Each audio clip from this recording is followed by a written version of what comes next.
Paz do Senhor. Paz do Senhor. Podeis se assentar em nome de Jesus. Graças a Deus. Tenta me dar um pouco de retorno aí, vai. Oh, Jesus. Vocês estão felizes com o Senhor Jesus essa noite? Quem está feliz com Jesus aqui? Estou muito feliz de retornar a essa casa. O pastor Carlos sempre passou a ser uma referência, pastor Carlos. Para mim, para o Lucas, para a minha família. Deus abençoe o Senhor, ao ministério, os pastores, os irmãos, a Karine que sempre tem esse cuidado, ela e o Hélito conosco. Estamos muito felizes, tá? E confesso que a Karine falou para mim que quarta-feira o pastor Roberto veio aqui, né? Pegar depois do pastor Roberto Mas a graça de Deus está aqui. Eu confesso que eu estou ali sentado e o coração, deixa eu falar um pouco do coração de quem é ministrado por Deus. A gente fica, às vezes, em alguns conflitos, porque a gente quer respeitar a temática que foi escolhida, a gente estudou para isso, só que entrou um jovem por aquela porta ali, e Deus ministrou no meu coração sobre ele, então, aí não tem jeito, sabe? Já viu quando o Salmos fala assim, como flecha na mão do valente? Viu? A flecha que está na mão do valente, e ela precisa alcançar alguém. Já viu isso? Aí a gente fica aqui, Deus, a Karine vai depois puxar minha orelha. Mas não tem jeito, irmão. Não tem jeito. Abra sua Bíblia. Eu vou lá na temática. Abra sua Bíblia em 2 Timóteo. Segunda carta do apóstolo Paulo a Timóteo. Deus está aqui. Está aqui. Deus está aqui. Deus está aqui. Plemai Jovas. Deus está aqui. Deus está aqui. Não é clichê não, gente. Deus está aqui. Vamos tirar esses um minutinho antes da leitura, só para você fechar os seus olhos e se entregar a Deus de uma forma que você nunca se entregou. Vamos fazer isso aqui? Que Deus essa noite está enxugando dos teus olhos todas as suas lágrimas. Há um poder de Deus aqui transcendente para curar os traumas. Traumas estão sendo curados essa noite. Porque às vezes a religião, ela é pesada, mas o Cristo, ele não é traumático, ele é curador de feridas. E você pode ter se decepcionado com a religião, com a igreja, você pode ter se decepcionado com pessoas, mas eu tenho certeza que você nunca se decepcionou com Cristo. E hoje ele fez questão de pegar na sua mão, te trazer aqui, te abraçar e dizer: filho, amo você da mesma maneira que você sempre sentiu que eu te amava, desde o dia que você escolheu sair, viver a sua vida, viver do teu jeito, da tua forma, da tua estrutura, mesmo os teus pais sendo crentes, pastores, do jeito que for, você saiu. Deus te trouxe para te puxar de volta para o lugar que você nunca devia ter saído. Há um amor intranscendente de Deus aqui essa noite por você. Eu quero que você feche seus olhos agora e em poucas palavras você comece a ministrar a Deus a sua gratidão, porque nós estamos aqui e é uma presença de Deus insondável para curar os traumas das nossas vidas. Remai Jova Súria. Traumas estão sendo curados essa noite. Vou repetir, traumas estão sendo curados essa noite. Deus está curando os seus traumas hoje aqui. Traumas estão sendo curados, traumas estão sendo curados, traumas estão sendo curados, traumas estão sendo curados, traumas estão sendo curados. Deus está limpando o teu coração de todo peso, amargura, rancor, ódio, depressão, ansiedade. aquilo que a religião colocou em você, Deus está arrancando, porque não podemos ser presos. Nós somos libertos pelo sangue de Jesus Cristo, que foi derramado na cruz do Calvário. Não existe nada que pode nos prender, a não ser o amor, a graça e o poder desse Deus incondicional sobre nossas vidas. Ei, Lamai Jovas, Sharabandarebacamasho, Shebande Camarabasharabarabanagain, Telebom Bebe Managasu, Terebai Chom Bene Kamandarabash, Marabai Benegamash.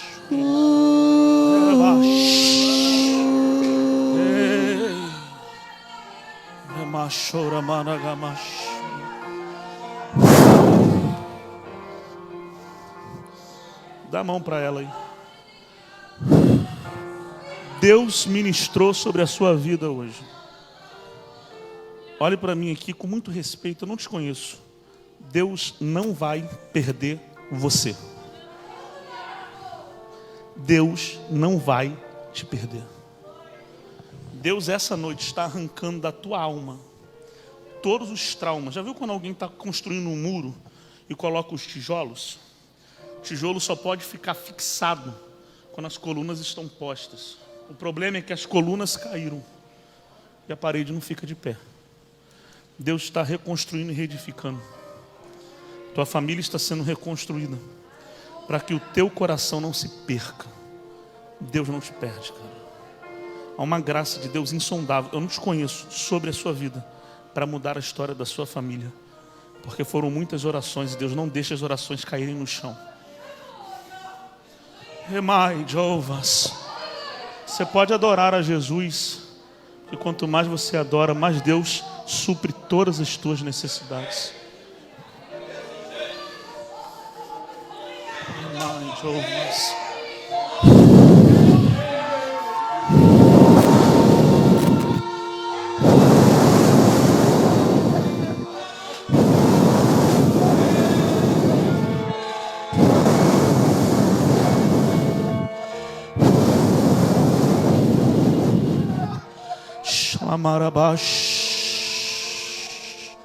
Fique tranquilo, tranquilo, tranquilo, tranquilo, tranquilo. Porque alguns passos de caminhada ainda estão pertinentes à trajetória que Deus preparou para você. Deus cura o teu coração e te livra de todas as angústias. Há uma saúde de Deus para trazer revitalização sobre o teu coração. Ele volta a bater na normalidade que precisa bater, para liberar todo o sangue que o corpo precisa. Deus essa noite te cura. Você pode adorar a Jesus, você pode adorar a Ele essa noite. Hey, Shalamai Jalmas. Sim, Jesus. Levante as mãos para adorar a Ele. Eu preciso ministrar, mas levante as mãos para adorar a Ele essa noite. Levante as mãos, levante as mãos. Receba a graça, o poder, a glória de Deus. O Espírito de Deus está sobre nós. O Espírito de Deus está sobre esta igreja. Deus está nos visitando, nos renovando, nos conduzindo. Deus não nos perde, Deus não nos perde, Deus não nos perde. Louva. Ramai Jalmas. E o seu amor. Eu sei que é no contrário, continua. Mas se você quiser, no seu lugar, vai se reconciliando com Ele agora. Tua família vai dar certo, porque Deus entrou na tua vida. Então, de repente, não vejo mais minhas aflições, só vejo a glória. E percebo quão maravilhoso Ele é e o quanto que Ele me quer. Levante as suas mãos, vamos lá. Oh, Ele me amou. Oh, Ele me ama. Ele me amou. Sim, sim, sim, sim. Oh, sim, sim, sim. Ele me amou. Não, vai se entregando, vai se entregando, vai se entregando. Oh, Ele me ama. Ele me amou. Vamos lá. Me ama. Sim, Ele sim. me ama. Sim, sim, sim. Ele Sim, sim, me ama. Ele me ama. Em uma só voz, vamos declarar essa verdade juntos. Vamos. Me ama. Ele me ama. Ele me ama. Ele me ama. Nós somos sua herança e Ele é o nosso galardão. E o seu olhar de graça me atrai à redenção. Se a graça é um oceano, estamos afogando. O céu se une à terra como um beijo apaixonado. Meu coração dispara em meu peito acelerado. Não tenho tempo pra perder com ressentimentos. Quando penso que Ele me ama. Ele me ama. Ele me ama. Ele me ama. Ele me ama. Ele me ama. Ele me ama. Ele me ama. Não tenho tempo pra perder com ressentimentos. Quando penso, não tenho tempo pra perder com ressentimentos. Quando penso,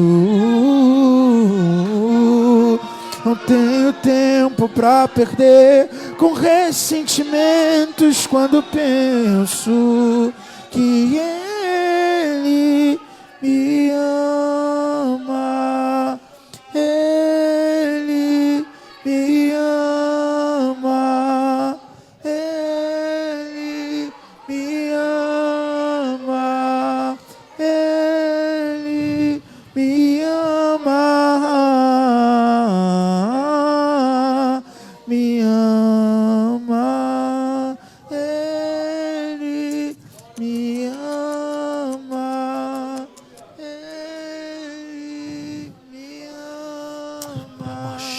Ele me ama.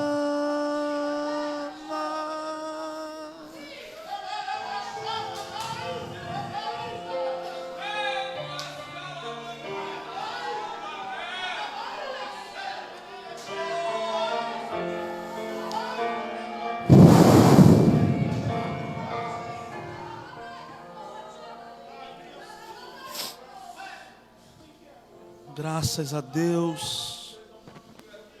Graças a Deus. Pode se assentar. 2 Timóteo, capítulo de número 1. Pronto. Estava pulsando no meu peito isso aqui. Estava pulsando, não tinha jeito. Ai, ai. Verso de número 5.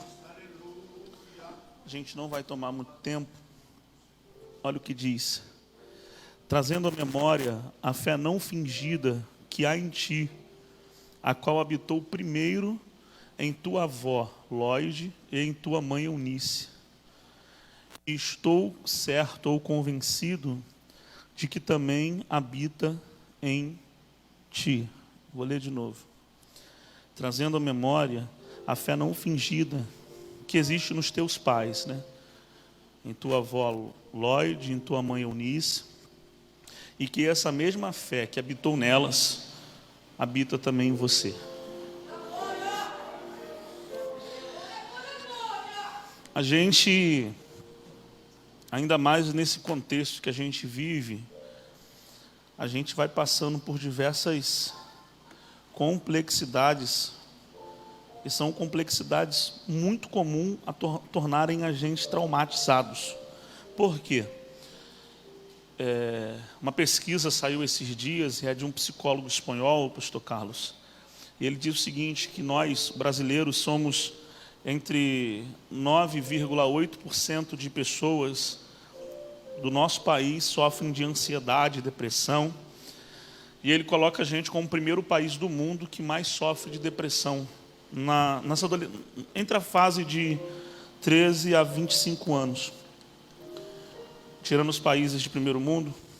E ele diz o seguinte, ele faz um diagnóstico, ele diz que esse problema existe porque são conflitos entre pais e filhos. É isso que ele fala. Essas ansiedades, essas depressões são geradas porque existe um conflito dentro de casa, dentro de família, entre pais e filhos. Então, eles se tornam pessoas mais ansiosas. E aí, lendo esse artigo, esse livro, me veio algo no meu coração, porque a importância da comunicação, do relacionamento entre pessoas da mesma família. E a gente sabe que relacionamentos, eles oscilam. Uma hora estamos bem, outra hora estamos maus. Quem nunca passou por aquelas crises de família, onde um parente não fala com o outro? Por mais que a gente saiba, a gente tem um princípio sobre isso, isso é muita realidade. Não adianta nós chegarmos aqui porque é um culto e estamos sobre um púlpito dizer que na nossa família não acontece, todo mundo se fala. Não, é muito comum ter esses interpasses, essas falhas de comunicações e de relacionamento entre pessoas das mesmas famílias e até mesmo, como disse Dionísio, né? Os agregados que às vezes se agregam à casa, à família. E é muito comum, porque a família ela tem um ciclo, e esse ciclo precisa ser cumprido. E quando a gente olha para essa ideia, esse pensamento de problemas familiares que atingem o futuro de uma criança, de um adolescente, de um jovem, a gente sabe que tudo na vida é uma reação àquilo que a gente recebe e o que a gente aprende. Minha mãe está aqui, na verdade é a minha avó, que é a minha mãe que me criou, e o meu pai sempre teve um problema com ele carregou sempre um problema. Todas as vezes, e ela contou de contar essa história para mim, quando meu pai apresentava o RG dele, lá no verso do RG não tem um nome, era escrito não declarado. E aí, meu pai às vezes tinha vergonha de apresentar o RG dele em algum lugar, porque lá na costa do RG não tinha um nome, vinha não declarado. E eu lembro que, alguns anos atrás, quando meu pai teve o prazer de conhecer o pai dele, ele falou uma frase para mim que aquilo me marcou. Ele disse assim, parece muito comigo, o rosto, a forma de falar. E hoje, sentado com minha mãe no almoço, a gente conversou rapidamente sobre isso. E na minha cabeça, no meu coração, eu falei, nossa, mais de 40, 30 anos, não vou lembrar agora, sem conhecer. E quando conheceu, parecia que ele nunca tinha deixado de conhecer. Porque a gente está ligado com a nossa origem de uma forma extraordinária. E muitas das vezes a gente perde o rumo da vida porque a gente não conhece a nossa origem. E quem não conhece a origem não vai conseguir nunca o que tem que fazer, aonde tem que chegar, gente. E talvez esses sejam os maiores problemas familiares que decorrem hoje. Porque existe um plano para destruir a família. Porque quando você destrói a base, você destrói o futuro dessa base. E quando a gente olha para esse texto, a gente vê que Timóteo, ele está engendrado, ele está amarrado, não por uma coisa que ele aprendeu de uma forma externa, não. Ele aprendeu dentro de casa, o princípio foi da família. Paulo diz o seguinte, olha, eu fico muito feliz, Timóteo, porque quando eu olho para o seu coração, eu olho para você, eu não enxergo uma fé que gerou só em você. Eu enxergo uma fé que a tua avó sustentou, que a tua mãe sustentou e que agora habita dentro de você. E quando a gente olha para essa ideia de passar de geração para geração, a gente vê a importância de um relacionamento entre famílias. Timóteo, ele está sendo aqui a terceira geração de um crente que não foi gerado na igreja, carinho. Ele está sendo a terceira geração de um crente, de um servo de Deus, que não foi gerado em grandes eventos. Não. Aonde Timóteo foi gerado? Dentro de casa. Dentro de casa. É uma terceira geração de crente gerado dentro de casa. E isso que mais machuca o meu coração hoje é porque a gente encontra muitos crentes sendo gerados apenas nos templos. E o mais importante não é ser gerado no templo, é ser gerado em casa. Quando você olha para uma família de pessoas que servem a Deus, e sempre existe, ao invés do agregado, os desagregados, porque aqueles que se desagregam da comunhão, a gente olha para isso e a gente tem que identificar porque tanto filho de crente se afasta. Porque tanto filho de crente se desvia. Eu tive algumas vezes a oportunidade de visitar alguns lugares por conta do exercício da assistência religiosa e quase 70% das pessoas que a gente assiste são filhos de pastores, crentes, ex-pregadores, pessoas que tinham uma função, preste muita atenção, por favor, e que se afastaram. E aí quando você conversa com eles sobre Deus, sobre Cristo, eles falam sobre um trauma que eles carregam no coração de uma forma intangível, quase que impossível se reverter. Então, quando a gente olha para Paulo dizendo assim, Timóteo, você carregou dentro de você uma fé que não foi gerada em você. A fé que você carregou foi gerada na sua mãe. E a sua mãe gerou essa fé porque a mãe dela também gerou. Olha só isso, o princípio da comunicação e de uma geração, pastor Carlos, que vai sendo engendrado, influído, influenciado pela mesma fé, pela mesma palavra, pelo mesmo milagre, pela mesma graça que Deus fez na geração passada. Isso é uma coisa incrível. E o que está acontecendo na vida de Timóteo, na família de Timóteo? Ele está cumprindo um princípio chamado princípio da paternidade. Uma coisa que é pouco falada nas Assembleias de Deus hoje, mas é um princípio paternal. Quando você abra sua Bíblia, se você puder, em Deuteronômio, capítulo de número 6, verso de número 6 ao verso de número 8. Só para você acompanhar o que está escrito. Só para você acompanhar o que está escrito. Porque você olha para um judeu, para uma família de judeus, e eles mesmo distantes, e hoje tem judeus morando no Brasil, que nasceram no Brasil, mas são judeus. Porque eles carregaram dentro de si o princípio de ouvir dentro de casa. Passado de geração em geração. Deuteronômio capítulo 6, verso 6 ao 8 diz assim: E estas palavras que eu te ordeno neste dia precisam estar no teu coração, e as ensinarás com muita diligência, com muito cuidado aos teus filhos. E você vai ensiná-los, fazendo com que eles guardem essas palavras, quando você dentro de casa se assentar com eles e fazê-lo ouvir essas palavras, ensinar dentro de casa, sentados, fazendo eles ouvirem estas palavras, porque quando eles forem andar pelos caminhos, e quando eles forem deitar, e quando eles levantarem, essas palavras estarão atadas, prendidas, presas no coração deles. Assim como, aí no verso seguinte fala o seguinte: assim como nas portas estão pregadas estas palavras, e nas tendas essas palavras estão escritas, assim ficarás no coração deles também. O que é isso? Princípio de paternidade. Quando você pega toda a história bíblica, a maioria delas, elas não foram escritas. Elas foram verbalizadas e vivenciadas. Você não pega um filho de judeu lendo alguma coisa muito cedo. Ele até começa a ler cedo, mas ele aprende mais não ouvindo. Eles vão passando de geração em geração. Olha o que o texto está dizendo. Pega os filhos de vocês. Coloca sentado na casa, na sala. Senta com eles. Ensina para eles. Ensina os milagres, a fé. Ensina os maiores momentos que vocês vivenciaram com Deus. As alegrias da salvação. A alegria de expressar em Deus o privilégio. Dificuldades e crises, perfeito, acontece. É natural da vida. Somos seres humanos. Somos limitados, patenteados por esse universo. Mas quando sentar com um filho, com um marido, com a esposa, na família, precisa ser ensinado. O que o Cristo fez não foi de forma estética, gente. Eu sei que Deus cura. Eu sei que Deus abre portas. E eu prego sobre isso. Mas entenda, o que está sendo extraído daqui é o seguinte. Quando sentar com eles, fala da transformação e da mudança.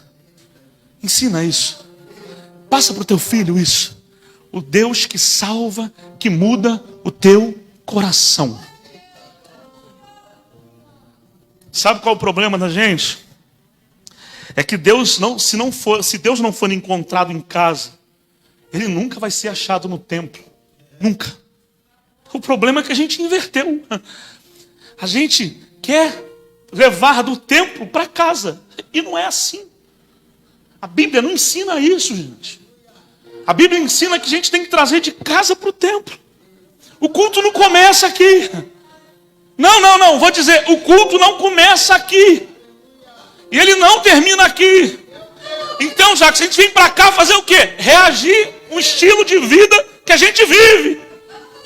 O problema é que a gente, esteticamente, o século XXI ensinou isso para a gente. A gente viveu uma religião, uma pseudo-salvação, com uma religião que foi colocada sobre nós. E aí você perdeu o teu filho. Você perdeu a tua filha. Você perdeu a tua casa. Quantas das vezes você sentou nos ciclos de orações e era talvez uma dirigente, e os teus filhos estavam afastados e não queriam nem ouvir. Eu não estou culpando você não, eu sei disso, entenda. O problema é que a gente aprendeu que o mais importante é estar aqui. Vou dizer um negócio para vocês com muito carinho e com muito respeito, porque eu sou assembleano também. A tua casa é mais importante. A tua família é mais importante. Você não entendeu, né? Era melhor que todos os dias, na hora do almoço, a palavra de Deus fosse pregada e ensinada na mesa, do que você vir para cá à noite, com teus filhos, longe da eternidade. A importância da gente entender que esse princípio é um princípio aplicado, chamado de paternidade. Gente, as nossas igrejas estariam mais felizes de pessoas entendendo que o Espírito Santo tem o poder de transformar os corações de todos. A gente errou muito de fazer isso. Muito. A gente quer levar da igreja para casa, enquanto o correto, gente, é trazer de casa para cá. Nunca se viu tantas pessoas qualificadas, Karine, boas como se existe hoje. A gente não encontrou isso. Não se tem. Tem muita gente qualificada, jovens qualificados, pessoas qualificadas. Uma baita informação. Eu vejo o pastor Carlos, um pastor que eu vou chamar de pastor antigo, porque é um pastor antigo. E eu vejo o carinho, o cuidado que ele tem de tentar me ensinar, às vezes, algumas coisas nas simples palavras que ele solta quando a gente conversa aqui no gabinete ou jantando. E eu tenho o carinho e o cuidado de entender que aquilo que ele aprendeu me gerou. E é assim. O problema é que a gente utiliza algumas coisas, a gente perde alguns focos que a gente não pode perder. Vale mais importante se assentar, está escrito. A gente sempre usa o versículo, ensina o teu filho no caminho que deve andar, porque no tempo certo, e quando crescer, não se desvia. E por que tem gente se desviando? Será que é porque não foi ensinado? E quando o texto aqui, a palavra hebraica para ensinar, é o que mais me deixa entusiasmado essa noite. Que é quando o texto diz aqui no verso 7, e ensinarás. Olha o texto, e vai ensinar com diligência. O que essa expressão significa? Ensinar com diligência é com devoção, com entrega. Diligência aqui não é apenas linear fatos, não. É como se o texto, Deus está dizendo o seguinte, olha, quando vocês sentarem, o que vai ensinar não vão ser suas palavras, é a tua vida vai ensinar. O estilo de vida, o que você carrega na alma, no coração, a transformação que foi gerada em você vai ensinar a eles. O que você vive, vivencia, vai fazer com que eles vivam e vivenciem também. É uma prática, por isso que Paulo olhou para Timóteo e falou, o que habita em ti não veio de você. Foi construído 3 gerações atrás. E o que você quer dizer com isso, Jacques? Lá vai. Deus não vai perder a sua família. Você não entendeu? Deus não vai perder a sua família. Oramai, tchau, mas você pode adorar a Ele essa noite.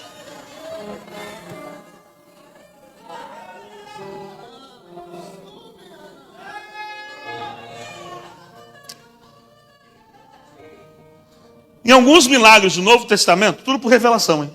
Tudo por revelação. Em alguns milagres do Novo Testamento, sabe o que você encontra? Uma mãe correndo até Jesus. Ela correu até Jesus, mulher cananeia. Os discípulos, não, aqui tu não passa de jeito nenhum, não vem. Não, eu preciso. Jesus olhou para ele e falou assim, o que você está fazendo aqui? Não, porque minha filha. Olha o convívio, olha o contexto, olha a causa que ela busca. O desespero dela é para recorrer à filha. Porque minha filha, quem você pensa que é? Eu posso tirar o pão da mesa e dar para outros? Se o pão que está na mesa é para eles, é para os filhos. Aí a mulher largou na hora. Senhor, eu não quero o pão que está na mesa, não. Porque até os cachorros comem das migalhas, as sobras, que caem na mesa dos filhos. Jesus olhou para ela, para o rosto dela e falou assim, eu nunca vi, de lá para cá, e em Jerusalém, uma mulher que tinha uma fé maior do que a sua.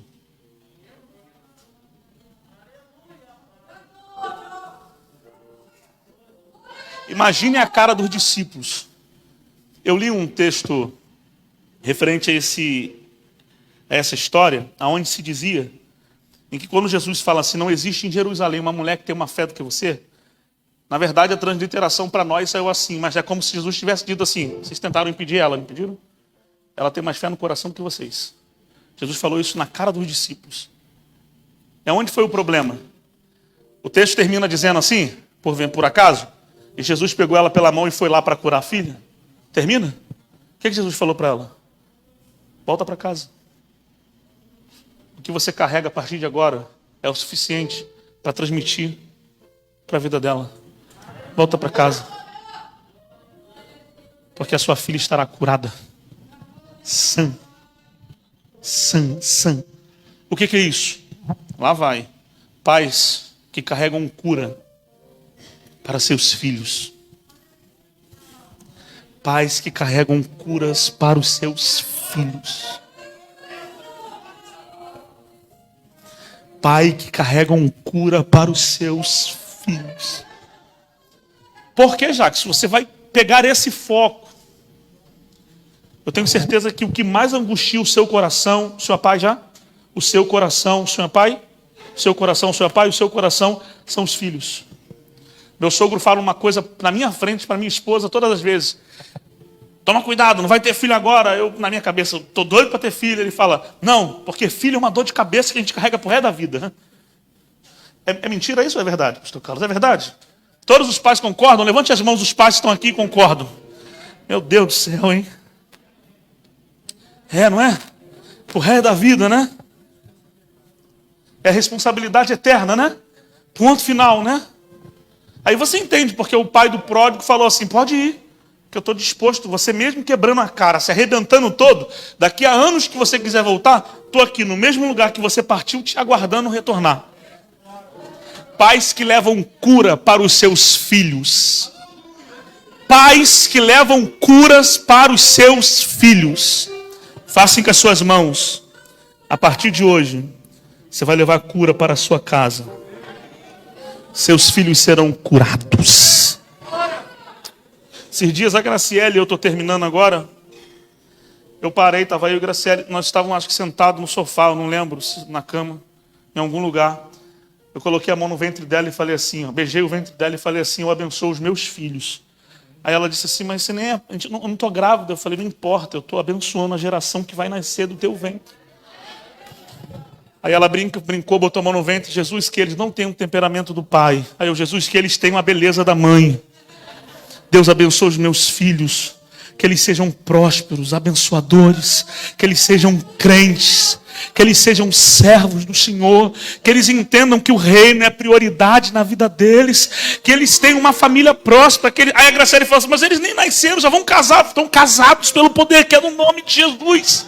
Eu abençoo o teu ventre, eu abençoo o teu ventre, eu abençoo o teu ventre. É mais de mas. E por que isso? Por que isso aqui é tão importante? conta de um princípio e um problema. Quando a gente entende que a vida em geração, a paternidade precisa ser passada, a gente entende um princípio importante.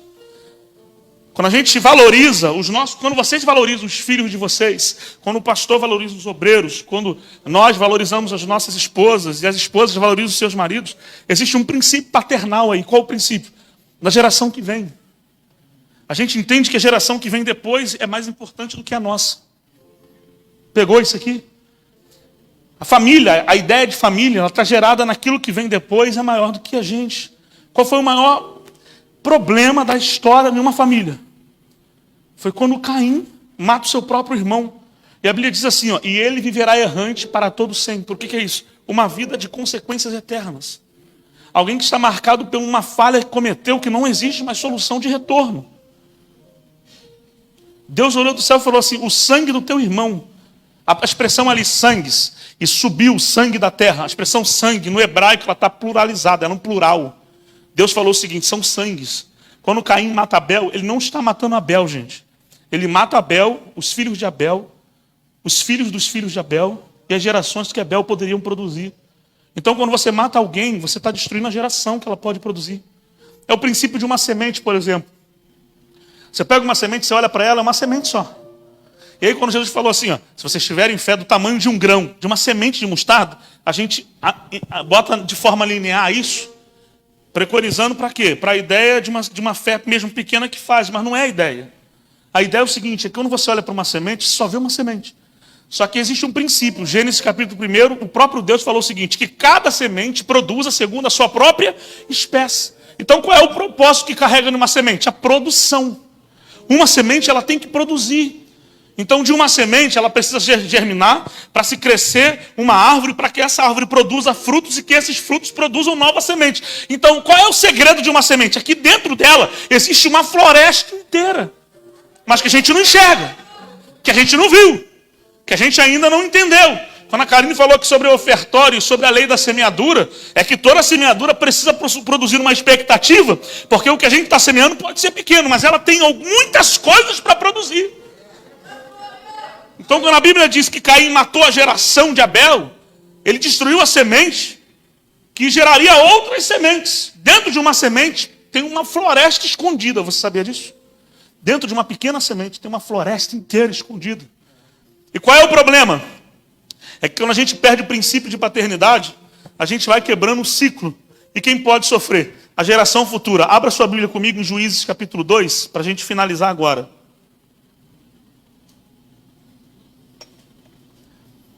Versos número 8 e 10. Juízes capítulo 2.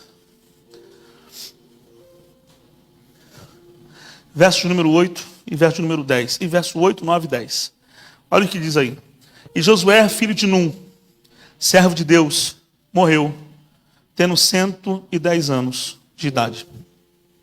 E foi sepultado no termo de sua herança em Timnate, no monte de Efraim, do lado norte da colina de Gaás. Verso número 10 é o mais importante. Olha o que está escrito. E também toda aquela geração foi reunida aos seus pais. E eis que se levantou uma geração após aquela geração. Olha o que está escrito aqui, gente. Que não conhecia a Deus. E tampouco as obras que Josué tinha feito. Moisés teve todo um cuidado de gerar Josué. Tem uma falha que Josué traz no seu ministério, é uma. Josué não teve cuidado de gerar ninguém. Ele não teve cuidado de gerar ninguém. E quando Josué morre, a Bíblia diz, vamos estreitar aqui o assunto, pastor Carlos. Quando Josué morreu, todo mundo desviou. Todo mundo. A época dos juízes é marcada por um governo que não é de Deus, onde juízes se levantam, profetizam, saem, o povo desvia. O povo desvia, o juiz se levanta, Deus conserta o povo, o juiz sai e o povo desvia. Sabe quantos anos durou esse baixo? Altos e baixos? Quase 300 anos, ou mais de 300 anos. E qual é o problema? É que quando uma geração se perde, muitas outras serão necessárias para Deus recomeçar o projeto. Pegou isso aqui? Quando uma geração se perde, serão necessárias muitas e muitas outras gerações para que Deus recomece o projeto de onde parou. Você entendeu que o problema não é você? É que os filhos dos teus filhos. Por isso que o Salmo diz: e abençoarei os filhos dos teus filhos para sempre.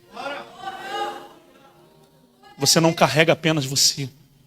Você carrega a geração futura. Porque o Brasil está como está? Porque destruíram as gerações passadas. Eu ministro sobre a sua família hoje.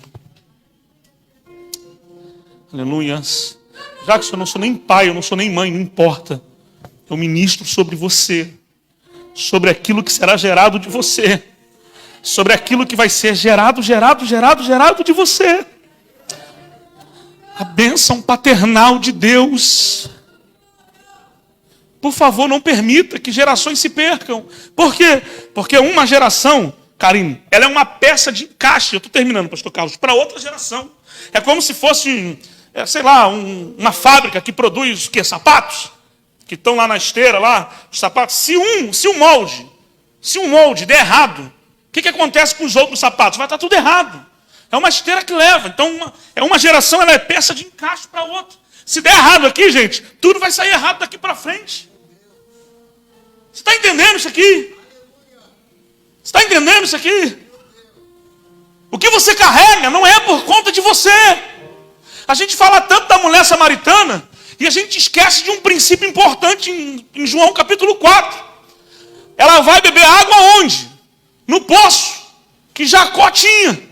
Pega a história do poço. Vê aonde vai parar aquele poço. E quantos anos aquele poço sobreviveu para que aquela mulher fosse de lá tirar água. O poço é dado de presente. José recebe o poço, gente. E o maior conflito, quando um membro da sua família é aliciado.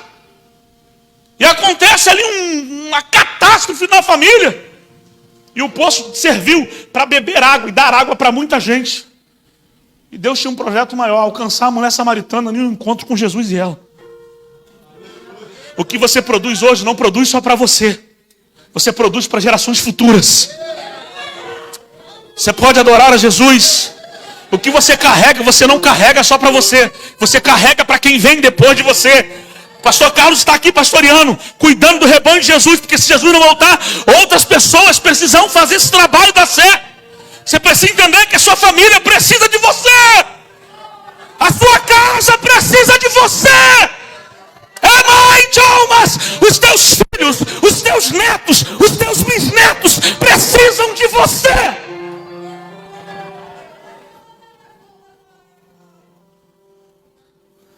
A gente termina aqui.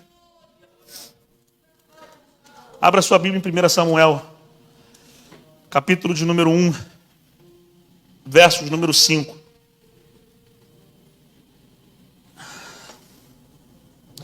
Olha o que diz aí. Mas para Ana, ele dava porção digna ou excelente, pois ele a amava muito, vírgula, ponto e vírgula. Porém, o Senhor fechou a madre de Ana. Repita comigo: Deus fechou a madre de Ana. Da morte de Josué para esse evento aqui, são aproximadamente 300 anos. Ana, no mínimo, ela carrega um problema durante 22 anos, porque a Bíblia diz que Penina teve filhos e filhas. E a estrutura de filhos e filhas é aproximadamente 22 anos dentro do contexto cronológico. Quando a gente lê aqui que Deus fechou a madre de Ana, a gente acha que Ana nasceu o quê? Estéril. A palavra fechar aqui no hebraico, ela tem um dagueche ali, que faz um princípio de guarda. Na verdade aqui é o seguinte: Deus guardou. E a palavra guardar aqui é um princípio como se fosse um cofre. Já viu como você... O que você bota dentro de cofre? Coisas preciosas, importantes. Não é isso? A palavra guardar aqui é o seguinte: e Deus fez da madre de Ana um cofre. Um cofre para guardar. Para guardar. Por quê? Porque se Deus não guardasse a madre de Ana, o que aconteceria? Nasceria mais um juiz que se levantaria e ia se desviar. Você está entendendo isso aqui? Diga amém. É isso. Se Deus não guardasse a madre de Ana, quando ela casou com Eucana, ou quando ela foi despojada com Eucana, nasceria mais um juiz que ia se levantar, ia falar do juízo de Deus e ia desviar de novo. Deus pegou Ana. Pense comigo, 300 anos depois. Ana, eu sei que a culpa não é tua. E o problema foi que 300 anos atrás, o Josué deu mole lá, não gerou ninguém. Só que não dá para ficar mais assim. Eu perdi muita gente. Foram muitas gerações perdidas.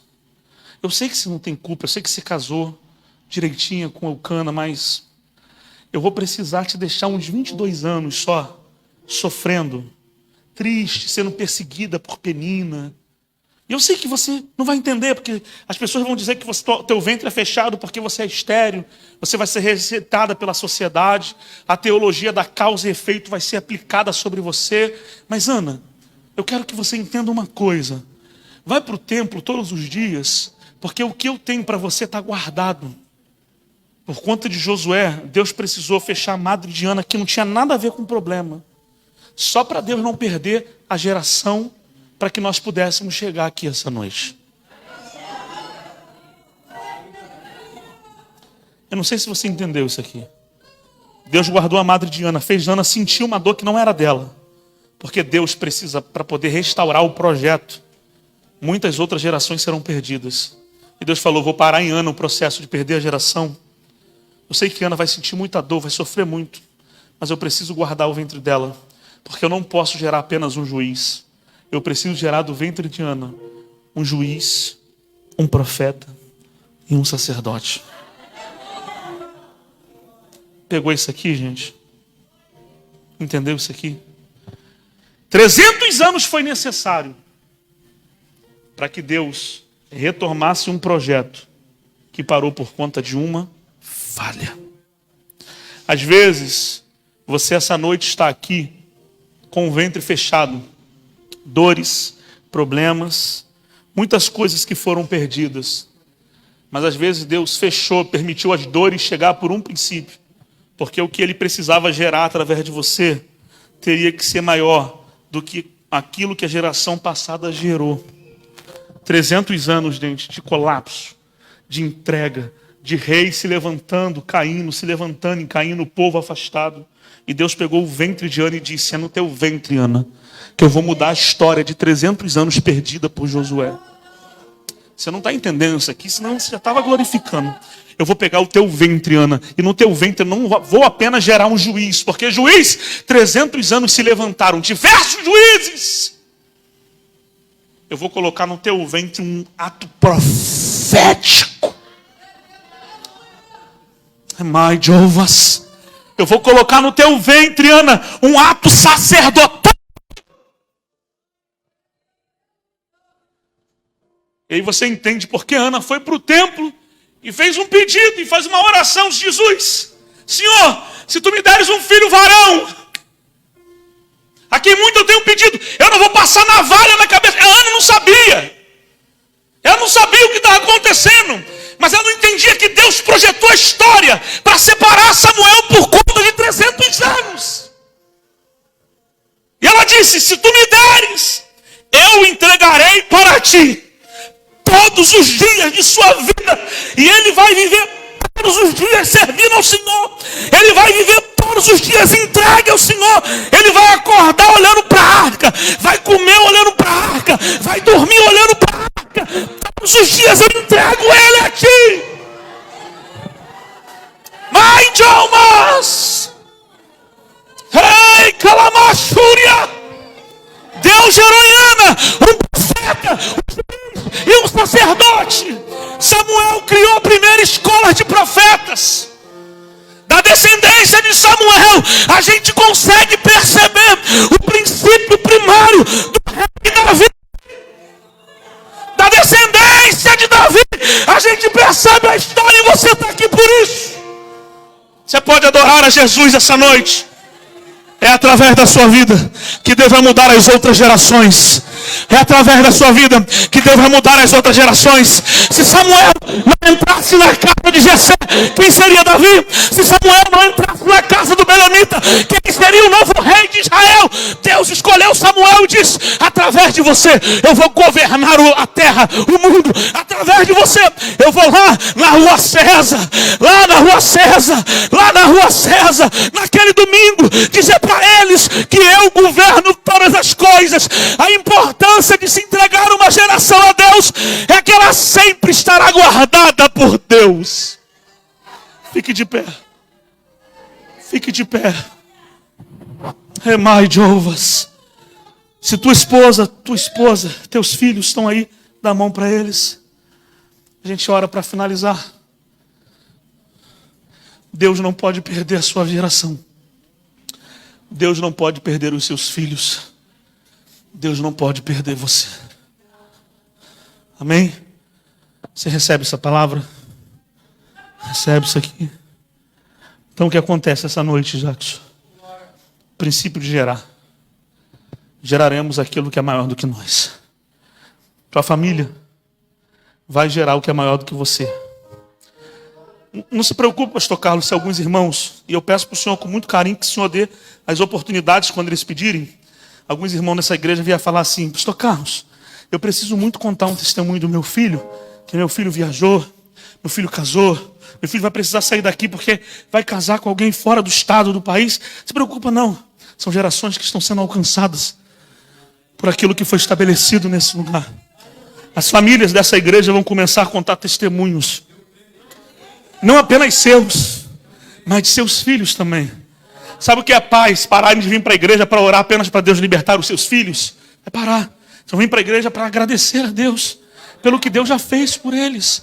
E os filhos? Aonde a gente termina falando isso sobre os filhos? Tem um versículo da Bíblia, Efésios, capítulo de número 6, verso de número 2. O princípio da honra. Vós filhos, sede obediente a vossos pais no Senhor, porque isso é justo. Verso 2. Honra. Repita comigo, honra. Muito fraco, honra teu pai e tua mãe, para que os teus dias prolonguem na terra. A palavra honrar ali vem do grego. Honra é cuidado, doação, renúncia e entrega. Honrar não é apenas você dizer que é teu pai, é você estar disposto a cuidar dele quando ele precisar que você cuide dele. Você entendeu isso aqui? Alguns filhos, a partir de hoje, vão precisar cuidar dos seus pais. Por que isso? O que significa isso? Honra. Porque durante muito tempo ele cuidou de você. A palavra honra ali está ligada ao mesmo princípio de cuidado paterno. O que é isso? Quando os pais cuidam dos filhos, quando a Karine e o Hélito cuidam dos seus filhos, eles vão até a última consequência. Se tiver que tirar a roupa do corpo, vocês vão tirar para dar para eles. Se tiver que deixar de comer, vocês vão deixar de comer para dar para eles. O princípio de honra ali é comutativo, ou seja, da mesma maneira que os teus pais cuidaram de vocês. Vamos traduzir o texto. Cuide dos seus pais na mesma proporção que eles cuidaram de vocês. Cuide dos seus pais. Eles precisam mais de você do que vocês imaginam. Feche seus olhos. Você está entendendo isso aqui? Estou sentindo uma presença de Deus aqui. Remai Jeovas. Shalamande calamai Jeovas. Eu abençoo todas as famílias, Jesus, essa noite. Eu abençoo todas as famílias essa noite. Eu abençoo todas as famílias essa noite. Todos os traumas, todos os corações quebrados, caídos, cancelados. Todas as angústias, depressões, todas as mágoas. Deus, filhos que têm mágoa de seus pais, pais que sentem mágoa de seus filhos. Filhos que estão, Deus, castrados nas emoções devido aos problemas do passado. Deus, marido e mulher que sentem, Senhor Deus, um desequilíbrio, um rancor, um ódio, por conta talvez das traições, dos argumentos falidos em casa.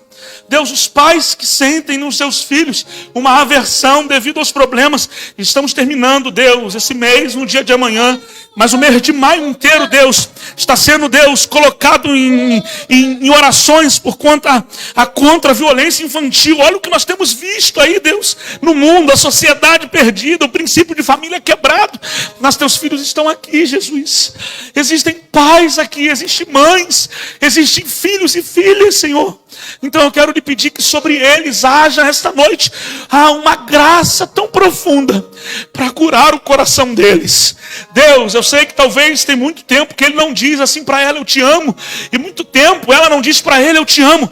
Essa é a noite disso acontecer aqui, Jesus. Eu sei que tem filhos aqui que há muito tempo não dizem para os pais, pai, eu te amo, mãe, eu te amo. Então essa noite é a noite que todo jugo será quebrado, Jesus. E isso vai acontecer. Deus, quantos filhos perdidos, porque carregam talvez a rejeição no coração de não ouvirem dos seus pais que eles os amam. Então essa noite os pais vão abrir as bocas para dizer para os seus filhos o quanto eles são amados. Deus, essa noite que todo mal seja quebrado pelo poder que há no poder da tua palavra. Deus, essa noite todo ódio, rancor, medo será quebrado, as rejeições serão quebradas, porque as gerações serão nascidas, as gerações serão vivenciadas. Há um avivamento sobre nós e esta igreja. Calabaia de Amanamachou. Elemaia. Ramacando remaia, estão e quemente as loas. Elemaia, muito suia. Abrace bem forte o teu filho agora. Abrace bem forte o teu marido, a tua esposa agora.